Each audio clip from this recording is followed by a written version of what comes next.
As a qualified orthopedic surgeon, I've spoken with friends in the field, surgeons from Japan, Germany, Canada, and America, and each of us has more than 41 years in the operating room and rehab floor. We've seen bodies shatter, heal, repair, and fail. We've seen what aging does to strength, when it goes away and when it comes back. However, young tech CEOs, AI fitness firms, lab-made supplement brands, and new longevity influencers continue to deliver the same message like a script. Walking is sufficient after the age of 75. Resistance is unnecessary. You don't require power training, all you need are steps. However, once you actually grasp anatomy, you will be able to ask the questions that these firms refuse to answer. How does walking help to restore muscle that has already withered away? How can walking restore equilibrium if the stabilizer fibers are never activated? How can walking build bones if there is no stress, tension, or resistance? How can walking avoid falls if fast twitch reactions are not trained? And how can walking alone protect a 75-year-old body that is losing strength by the month? It does not correspond with biomechanics. It does not reflect surgical outcomes. It does not correspond to what we witness in real patients every day. So we, 22 surgeons with decades of experience, went in pursuit of truth the hard way. We read hundreds of medical papers, researched rehabilitation regimens in 9 countries, and even tested the routines on ourselves. We practiced with 297 exercises from throughout the world, including 144 from Japan alone, where aging is mastered rather than dreaded. The majority of exercises had some benefit. Some failed totally, but only 5 did what science rarely promises: visible, quantitative, repeatable muscle restoration even at 75. That is why, in this video, we will reveal the 5 exercises that every senior over 75 should perform. Instead of walking alone, hang around because number 2 can repair lost muscle faster than any routine we've evaluated in 41 years of orthopedics. Full research references are supplied in the description for individuals who prefer evidence to theory. Before we begin, here's a brief question for you. How old are you? Please share your answer. We rate every remark and individually respond to each one. Now, let's start with number 5. A movement with few senior practitioners that may awaken suddenly. Strength walking could never get to number 5. Heel-to-toe walking. Heel-to-toe walking is 5th on our list, and while it may appear easy, the science underlying how it works is incredibly intriguing. This exercise, often known as tandem walking in therapeutic settings, focuses on something that begins to decline dramatically after the age of 75. You have proprioception. Proprioception is your body's capacity to determine where it is in space without having to look. It explains why you can touch your nose with your eyes closed or go downstairs without staring at your feet the entire time. After 75, the nerve endings responsible for proprioception begin to transmit weaker signals to the brain. A University of Pittsburgh study discovered that proprioceptive accuracy falls by about 25% between the ages of 65 and 80. This means that your brain is receiving less accurate information about where your feet are and what surface they are standing on. Heel-to-toe walking requires your brain and body to communicate more accurately because you are literally walking on a tight wire. You place one foot precisely in front of the other, ensuring that the heel of your front foot hits the toes of your back foot with every step.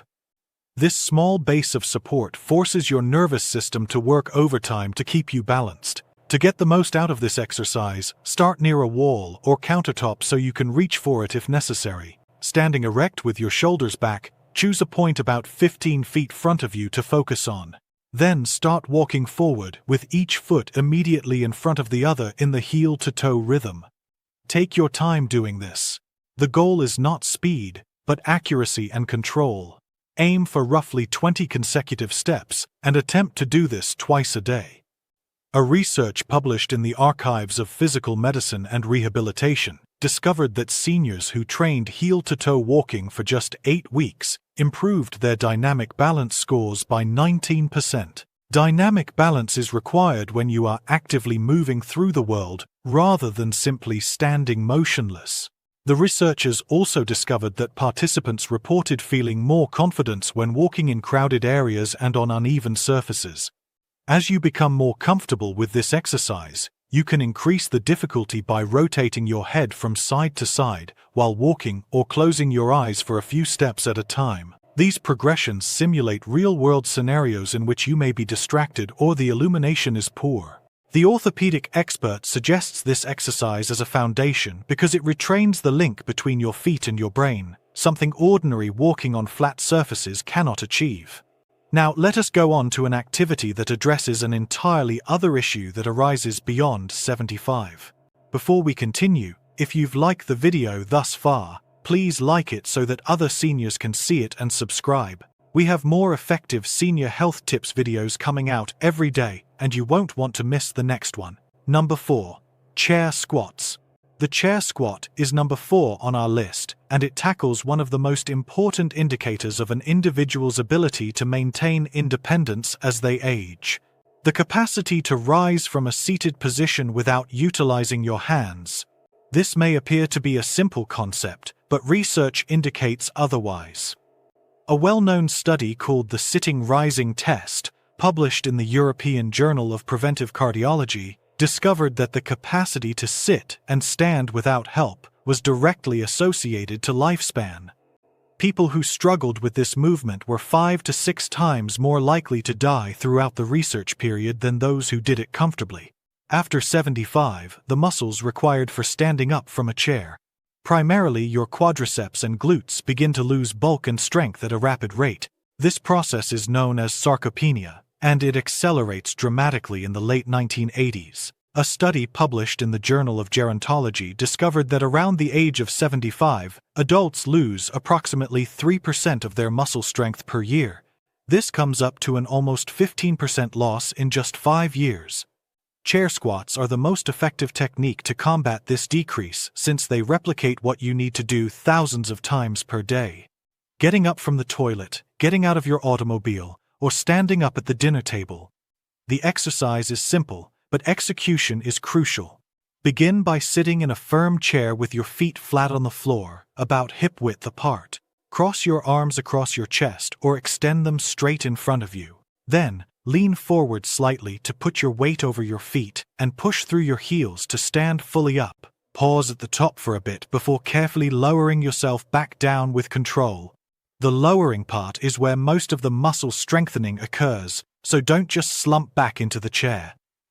A Tufts University study discovered that seniors who did chair squats 3 times a week for 12 weeks boosted their leg strength by an average of 28%. Even more stunning, their walking speed increased by 15%, while their ability to climb stairs improved by 22%.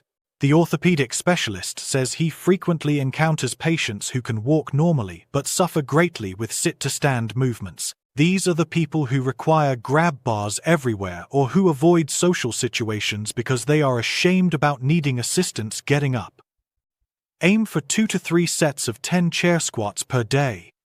If standing up without using your hands is too tough right now, begin by pulling the armrests away and progressively diminish your reliance on them over time. The goal is to eventually be able to perform this action while crossing your arms over your chest. Once you can do it effortlessly, you can advance to holding a light weight to your chest or utilizing a lower chair. The next exercise focuses on something that walking entirely ignores, yet is crucial for preventing falls. Number 3. Standing hip circles. At number 3 we have standing hip circles. Most individuals have never considered this activity, yet orthopedic experts believe it is very necessary after the age of 75.